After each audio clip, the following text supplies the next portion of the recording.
Well. I suppose the ceasefire and the hostage exchange deal has now happened, and the ceasefire is officially being followed through, I believe, is probably the proper term here. Yeah, the official tenets of the ceasefire are being followed through. We have the hostages being returned, the Hamas giving them back. They have the current ceasefire. Now, obviously, I've talked about the ceasefire itself before, the 20-point peace plan, and how it's well. Let's be honest here. It's not a great deal for the fucking Palestinians. Let's be quite honest here.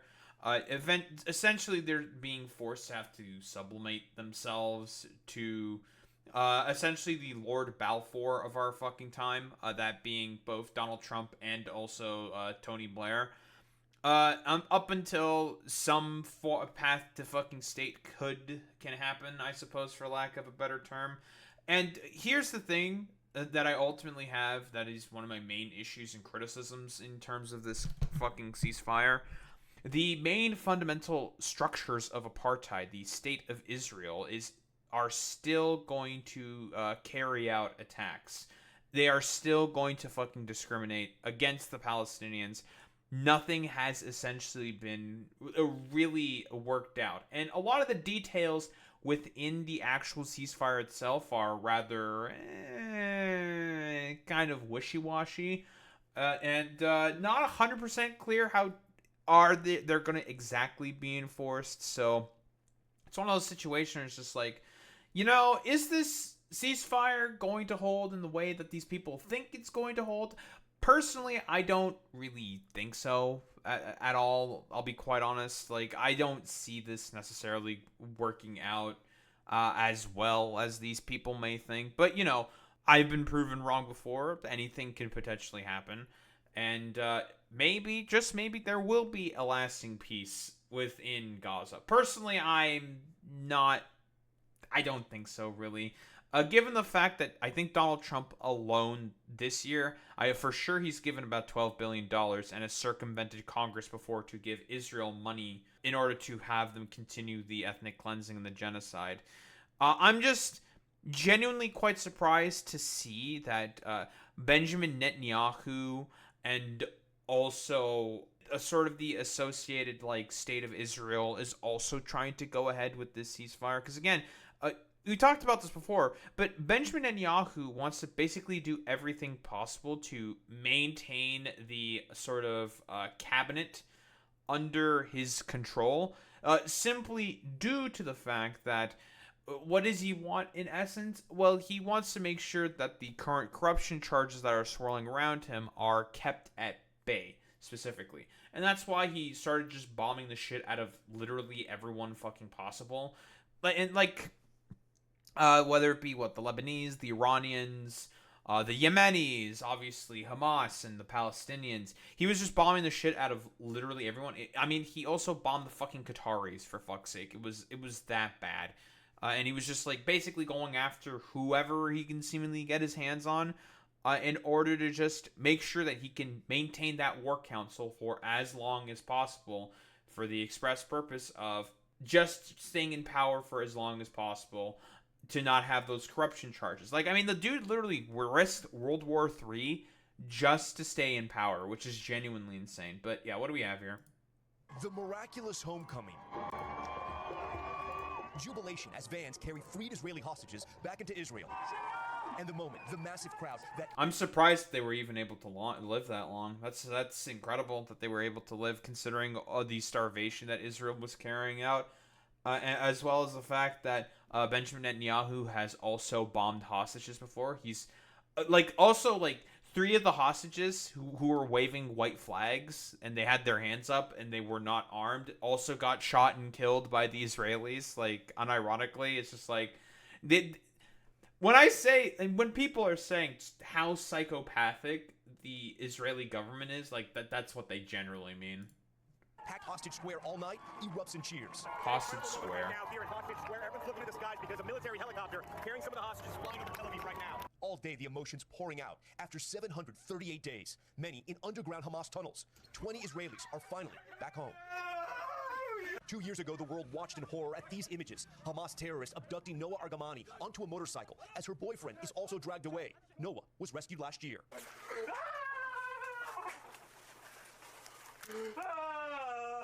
And tonight, they are finally together again. 25-year-old Eitan Moore was taken from the Nova Music Festival as well. Listen, we can talk about, yeah, you know, opium pill. It's good that the hostages got out, blah, blah, blah, blah, blah. Again, the main fundamental issue for as to why this even happened to begin with is you have to take a look at the fact that the fundamental structure of apartheid is still put in place. Israel is fully responsible for what happened. Again, Mossad knew about the October 7th attack for about a year. They knew it was coming for a while. And, well, the state of Israel and Benjamin Netanyahu did nothing to do in order to fucking prepare for it, because in reality, in his heart of hearts, he can use this as an excuse in order to try to ethnically cleanse the Palestinians. Again, eye on the prize for Benjamin Netanyahu consistently. He knew about the attack. He also armed Hamas, gave them weapons, funneled them money through Qatar. It's rather funny to me that this guy generally framed himself as like the protector of Israel, even though he does like literally everything possible to endanger Israelis in order to just have his like genocidal sort of fantasies be fulfilled. But I mean, again, like let's be honest here. When Steve Witkoff was addressing a crowd of Israelis, they were not particularly happy with him. Like hundreds of thousands of people booing Netanyahu. I don't know if it's actually hundreds of thousands of people. I'm assuming that this is in front of Hostage Square. There's a lot of fucking people there. Steve Witkoff mentions fucking Benjamin Netanyahu. They all boo him. Like, it's ridiculous. He is really, really fucking unpopular. It's insane. To Prime Minister Benjamin Netanyahu. Oh, also, Steve Witkoff, he's like basically a complete Christo-fascist, evangelical, super Zionist freak. Oh.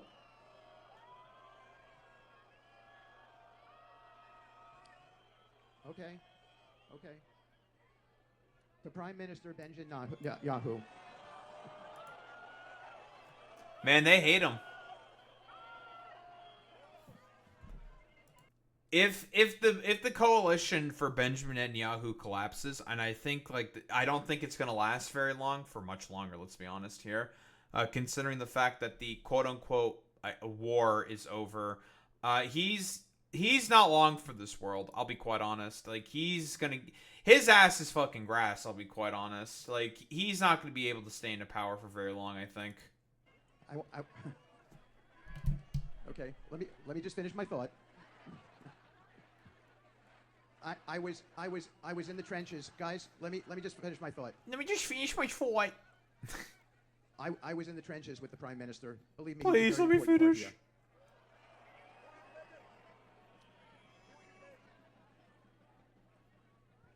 The Prime Minister and his staff, Ron Dermer included, have both. Okay,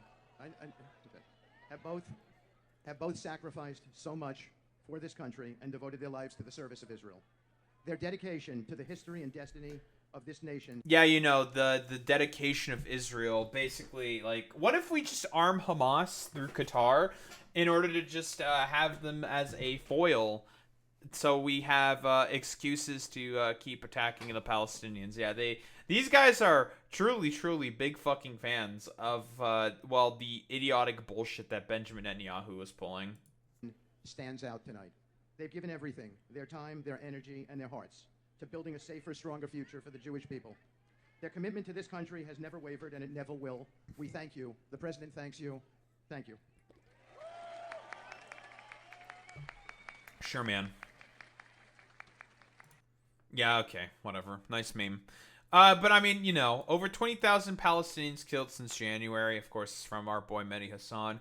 Hundreds starved to death, including kids. Congress bypassed to send bombs to Israel. U.S. citizens murdered in the West Bank, of course. Oh, 1,000%. Yeah, Jared Kushner is going to get a payout with Trump Gaza #1. I mean, why do you think the whole Trump Gaza thing even fucking was talked about to begin with by Trump. It's because of Jared Kushner, 1000%. He was also like celebrating on the floor of the Knesset that his daughter Ivanka also converted to Judaism, saying like, "Oh, she's Jewish now, folks. She converted. We're so proud of Ivanka, the fact that she's Jewish." And he was like saying that on the floor of the Knesset. It's just like that's a little weird. That's a strange one there, buddy. That's not gonna work out as well as you may think with like your sort of like rabid audience. I do have to say, like, this fucking Times photo of Trump, man, he looks like shit.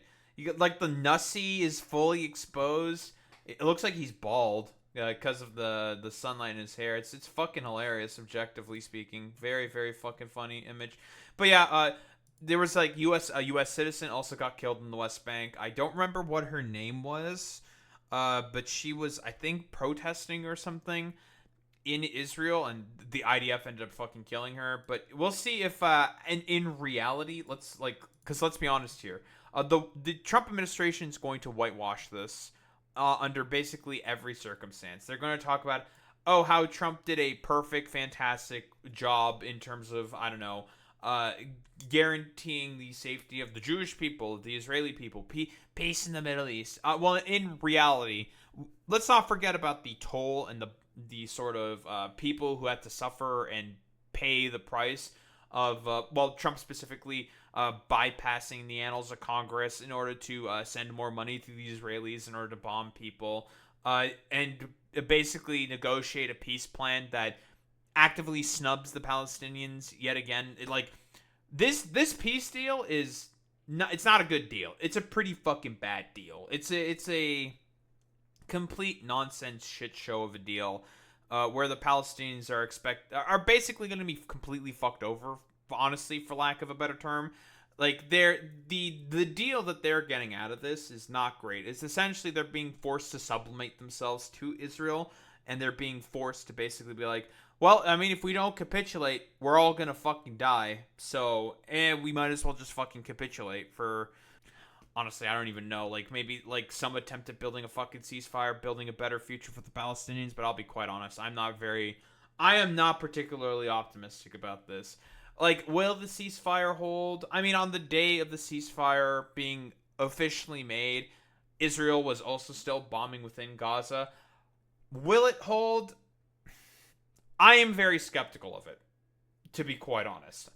I've already said my sort of piece as to why I'm skeptical about this holding.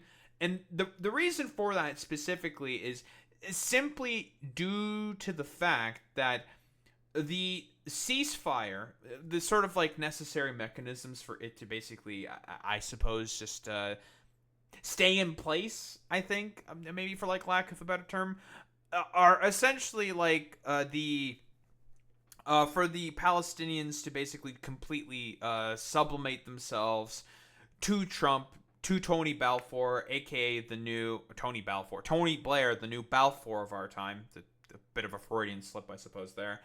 And essentially just be like, stay fucked, get fucked, Palestinians. Not much you guys can fucking do about any of this shit. The cope and seethe and mauled, I guess. And just suffer it. And again, like I said before, the only reason why Benjamin Netanyahu was doing the stuff that he was doing is to, again, basically maintain his fucking war cabinet. Because, again, he's very unpopular. We just looked at footage of him getting booed by the giant fucking crowds. And I don't think it's an if, when his government inevitably fucking collapses and elections happen, he's cooked. And those fucking corruption charges are swirling around him. But unironically, like, even I think Trump himself has talked about before, within the I don't know, within like interviews, talking about like how it's very unfair what the Supreme Court of Israel is doing to Benjamin Netanyahu, trying to like put his thumb on the fucking scale of the decision of the Supreme Court when there's already evidence that they have suggesting that no, he's fucking cooked, basically. Like, what he did was fairly blatant and obvious corruption, and we're not really gonna fucking tolerate any of that bullshit. And you know, as we all know, So from Kneecap. And Israel is also still not they don't have their hands completely fucking clean from any of this stuff, but they are banning any of the Palestinian hostages being released, banned any of the Palestinian hostages today or their families from being able to speak to the media. Complete fucking media blackout being done here by Israel. And we know why. We know why they're doing this. It's because they know that they can talk about just the abhorrent sort of treatment that specifically a lot of Palestinian prisoners get within Israeli captivity. Very often so first off, when Palestinians are tried by Israel, they're basically tried as if they were military fucking prisoners. So there's that to begin with. So they get tried in that particular sense, and they have a conviction rate of about 99% of the time. Very, very often, the Palestinians that are being tried by the Israelis are very, very likely to essentially just get cooked. I don't think there's really any other way of putting this besides, yeah, they just basically get fucking cooked. There's no fucking way of knowing what potential torture and war crimes the Israelis more than likely did in those fucking military jails. Because Israel is just essentially enforcing a media fucking blackout on these hostages who are not going to be able to speak. But also, we all know that if Trump is here to administer, I don't know, to basically watch over the processions, I guess, for lack of a better term, obviously he gave a speech at the fucking Knesset as a guest of honor for Israel and shit like that. And Miriam Adelson, now for those who may not know about Miriam and Sheldon Adelson, they are both crazed fucking Zionist fascistic fucking freaks. They are insane. They are genuinely fucking crazy.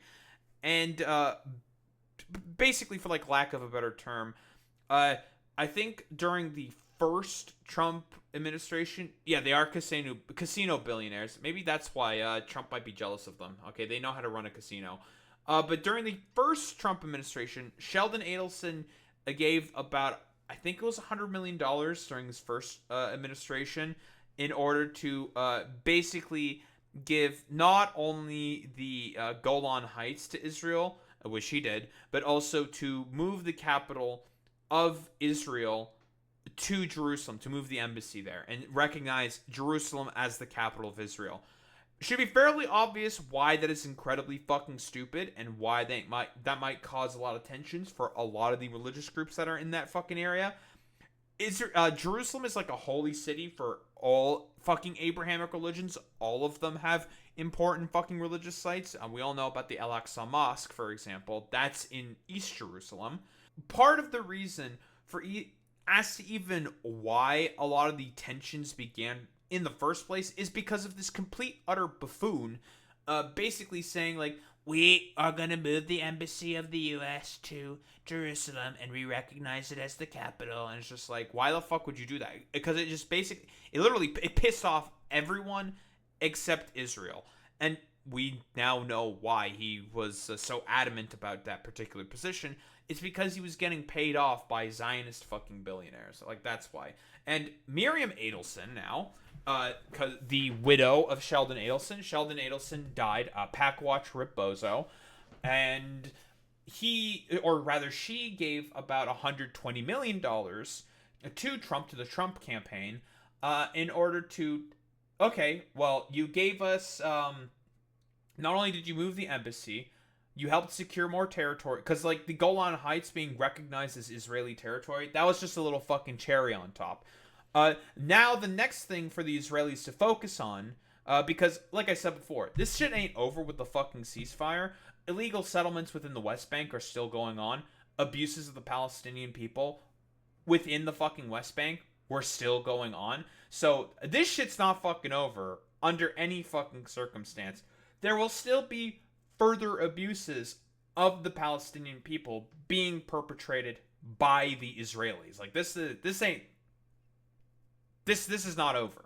Not even close. not even close to being over under the slightest fucking circumstance. The genocide is still going to continue. Like, that's not ridiculous or hyperbolic to say whatsoever. But instead of it being carried out within, say, Gaza, it's going to then be carried out now in the West Bank with, more and more annexations and settlements being built. Settlements, keep in mind, that are illegal under international law as per the UN, as per the sort of 1967 agreement. Everything that Israel is doing wholeheartedly in terms of the settlement project right now within the West Bank, completely and wholeheartedly illegal. And we all know why specifically the Israelis are doing this. It's so they have, like, basically any chance possible in order to, well, let's be quite honest here, completely just make a Palestinian state non-viable, which has always been the goal of Benjamin Netanyahu to begin with. Because again, let's not forget, same dude who sent money to the Qataris, so then the Qataris could send money over to militants, obviously Hamas. We all know about that. That's like, it's not a conspiracy theory or anything. That's confirmed. He did that. And we also know, of course, about all the other bullshit, specifically with Benjamin Netanyahu trying to undercut the positions of the Palestinian Authority, who were the more sort of secular nationalists, presenting a more sort of Western-friendly image for the construction of a, Palestinian state during, or at least the attempt that was made during the Oslo Accords. We all know that Benjamin Netanyahu heavily came out against that and may have potentially had a hand to play in the assassination of the Israeli PM at that time, who was seen as, like, not as terrible, still not great, but not as terrible for the fucking Palestinians, that being Yitzhak Rabin. Benjamin Netanyahu was giving some rather fiery speeches as a part of the burgeoning Likud party at that time. So, again, we all know what exactly Benjamin Netanyahu is up to in these particular cases. If he can do anything possible to just make it such that a Palestinian state is not possible, he's going to do it. And, if it means ethnic cleansing of the fucking Palestinian people within Palestine, yeah, fuck it, absolutely. That's obviously not off the table for him. He is a genocidal, conspiratorial freak who is a Holocaust revisionist. Again, he thinks the Holocaust was caused, or that Hitler got the idea for the Holocaust from the Palestinian Grand Mufti. There's just no evidence for that whatsoever. But yeah, I went on a bit of a tangent, a bit of a ramble, a little bit of history, of course. Very, very important to talk about history when it comes to this topic in particular. We have Trump talking about Miriam Adelson, who was also at the Knesset with Trump. It should just tell you wholeheartedly what this was all about from the beginning. It's all about fucking appeasing these Zionist fucking billionaires. That was the point. The difference is I kept my promise and officially recognized the capital of Israel and moved the American embassy to Jerusalem. Again, part of the reason as to why October 7th even happened to begin with was him causing this tension, moving the embassy to Jerusalem and recognizing Jerusalem as the capital of Israel. Everyone got fucking pissed at that, saying, like, what the fuck are you doing? Why would you do that? Like, and it caused a bunch of tensions, and was one of the main reasons as to why the Abrahamic Accords even happened to begin with.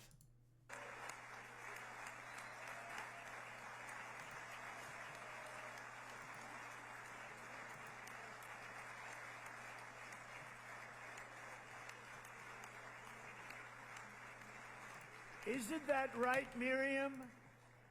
Look at Miriam. She's back there. We love Miriam Adelson. Stand up. Stand up, Miriam.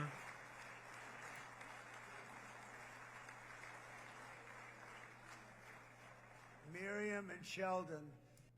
Did they show her? Look at Miriam. She's back there. Stand up, Miriam. Stand up.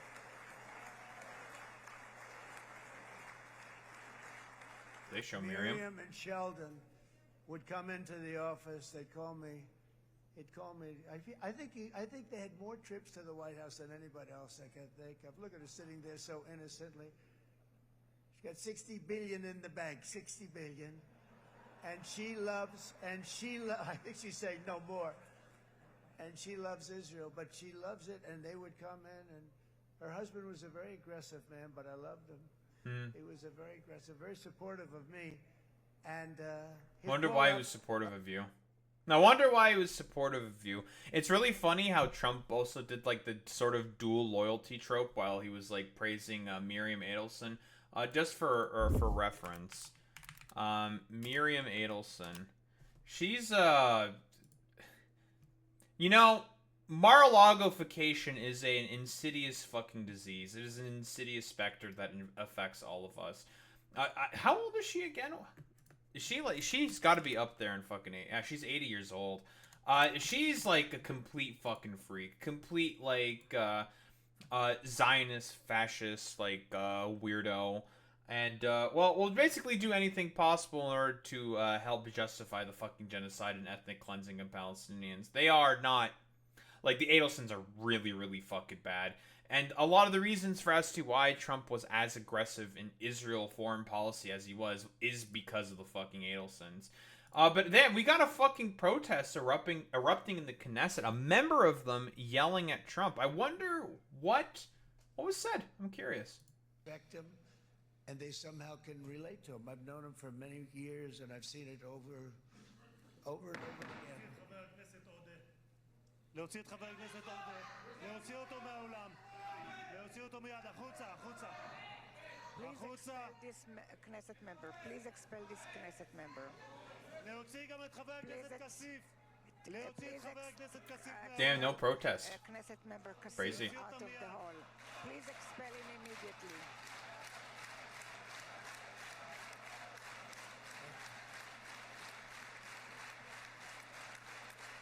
I wonder what was said. Do we know?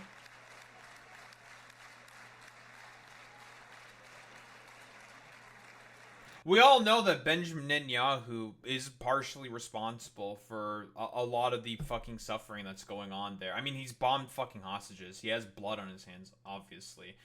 What is this? The Jerusalem Post identified those protesting as Ayman Odeh, an Arab Israeli and member of the Hadash alliance of Ofer Kasif, a far-left politician who is also a member of the Hadash coalition. There's far-left fucking... Really? First, okay, I find that a little hard to fucking believe. Really? Far-left members? I mean, I guess anything is technically fucking possible. Far left? For what? Just screaming, like, what? Held up a sign that said, recognize... Wait, he just held up a sign saying, recognize Palestine? That's it? And that can get you thrown out of the Knesset? Wow, these people are fucking babies. Crazy. Kasif also posted on Twitter that their protest was to demand justice, accusing the Israeli government of occupation apartheid against Palestinians. I mean, they're not wrong there. They're correct. They're accurate. So... I mean, good job for doing, like, for accusing the government of doing the obvious thing. I mean, we all know, like, I think every single Israeli human rights organization, B'Tselem, even some of, like, the more, like, liberal fucking Zionist papers were also saying that Benjamin Netanyahu, what he is doing in Palestine is fucking genocide. Like it's genuinely fucking crazy that, I don't know, like, it's so blatant, so obvious that the genocide was always the fucking intent, specifically when it comes to Benjamin Netanyahu and the Israeli fucking state. Like, duh. Ever since Zionism was created under Theodore Herzl as, like, an ideology, the intent was always very obvious and fucking clear. They just wanted to fucking wipe out and ethnically cleanse the fucking Palestinians. I mean, we all know this. We've talked about this consistently on this fucking channel. We know about the history. Like, the point is obvious, and Benjamin Netanyahu is willing to literally do anything possible in order to have let's be honest here, a Palestinian state just not be possible, right? The suffering is the point. The ethnic cleansing and the genocide is the point. And I really don't think that this ceasefire is going to really help that situation. I'm gonna be quite honest, like, because why would it, right? Like, you have to ask yourself that question. Why would it help? Like, you have to think about that. Why would it help? Because considering the fact that a lot of the Israeli demands are the main things that are being followed through. In a Palestinian state, I like, it's not gonna fucking happen, right? The Palestinian Authority is essentially under the thumb of Israel now. Well, thanks to the failures of the Oslo Accords. So it's just like, do you guys really fucking believe in your heart of hearts for even like 3 fucking seconds that there's going to be fucking peace within the Middle East because of all this shit? I'm significantly fucking doubt it. But just like a quick thing, like hours after Haas's release, Hamas terrorists publicly execute militia members in Gaza. So apparently there's also collaborationists, because this is also a thing that has happened before, that there have been collaborationists in Gaza. There was like literal ISIS members, for example, who were working with Israel to try to rat out on fucking Palestinians. But also, there's been executions of people committing fucking goddamn treason are accused of doing treason, suspected of treason. Of course, we don't necessarily know 100% if they did that. That's a whole other differing sort of like can of worms. But is there going to be a potential for fucking civil war? Because again, a lot of the plans within the 20-point peace plan are not exactly 100% clear. Like, the power vacuum and everything is going to be inherently unstable. No one's really in place in order to help govern and administer Gaza. Like, because Hamas is basically lost power. And is being expected to... I mean, they're being expected to disarm, but they're not actually going to. I don't think they should disarm. They should have no trust for any of the actions of the Israelis or the Trump administration, because they've been actively snubbed by the Trump administration.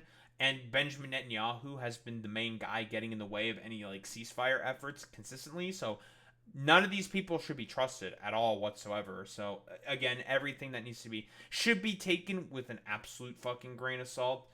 Coming from not only the Israelis, but also the Trump administration. So, makes a lot of sense that there's not a lot of trust sort of being established here. But yeah, it's one of those situations where it's just like, well, this is a little interesting, isn't it? A little interesting that this could potentially be happening, I guess, for like lack of a better term. Saying like, oh yeah, dude, definitely that there might be some like potential problems with stability within within Gaza as a result of, well, what happened with this sort of ceasefire, quote unquote, and that a lot of Palestinians might not really trust any of the actions of any of the people here necessarily, because they don't really have a reason to trust anyone. Like, why would they trust anyone? They've been actively snubbed by basically everybody, including all of the Western powers. So, yeah, like, and we've taken a look at the peace plan already. It actively just snubs them, and it's forcing them to fucking capitulate, for lack of a better term. But yeah, like, for the time being, the ceasefire is holding for now. I personally do not think that there is going to be an end to this fucking conflict. I think the ceasefire will eventually be violated, more than likely by Israel. Because again, Israel has already been consistent in terms of their violations of ceasefires before. They are not honest actors in this. They cannot be trusted whatsoever. So to basically, for like, I guess lack of a better term, operate under the assumption that the Israelis are an honest actor in this, I think is wholeheartedly sort of like inaccurate. And I think eventually, given a lot of the power vacuums and problems of these structures that are being established to help govern Gaza up until the Palestinian Authority can have some form of a viable state. Again, don't really know how that's going to happen, considering the fact that Benjamin Netanyahu in the state of Israel have been doing everything possible to make it such that a viable state is impossible. You can't build a viable state of Palestine, because that's always been his goal, is to cause the fucking suffering of Palestinians. But so that's why I don't really think that this is going to work out in the end, and because the structures of the apartheid are still fundamentally there. The only way forward, and I've said this before, and honestly, like, I even think a bunch of Americans are probably also starting to come around to this particular position. I know that a bunch of different people have said this before. The only way forward at this point, that for a viable state to go forward, is for a UN task force of every single country on the planet. It has to be a multinational sort of coalition. They have to come together in order to do an occupation, whether it be a permanent one or for at least 2 generations, so about 50 years, of the state of Israel, and force reintegration between the Israelis and the Palestinians, and essentially deconstruct and dismantle the structures of apartheid. And fuck it, even get rid of the nukes. Nobody else has fucking nukes in that fucking goddamn region. Also get rid of the nukes. Because Israel, fundamentally speaking, is a state that cannot be trusted with that. They literally have the Samson fucking protocol where they said, like, we're just going to blow up literally everybody all around us, so fuck these motherfuckers. Like, we don't fucking trust any of that stuff. 1000%, yeah, don't include Sri Lanka, yeah, because their UN peacekeepers have done some heinous shits in places like Haiti. Yeah, sure. Don't fucking include Sri Lanka in there. Yeah, sure, whatever, who cares? So long as it is the U.S. who is a part of the fucking coalition, because that is key, because it means that they are giving permission for this to happen, right? They have to also be on the ground there. I think that's the only way possible that this can be enforceable whatsoever, and everyone has to fucking contribute to an occupation, saying like, no, the world, broadly speaking, has had enough of the actions of Israel. So forced reintegration, similar to that in the 50s, as to how Dwight D. Eisenhower did during the 50s when reintegration of schools happened. That is the only way forward, if you actually want to see some viable state that's going to work out for everybody. But yeah, I don't think there's really much else to say besides the ceasefire, I suppose, holds for now. I think Benjamin Netanyahu is probably completely cooked politically. Like, I think it's over for him. And is the ceasefire going to last? I don't really think so, because the fundamental structures of the apartheid are still fundamentally there. But yeah, I don't think there's really much else to say besides I don't think this ceasefire is going to hold much. I'll be quite honest.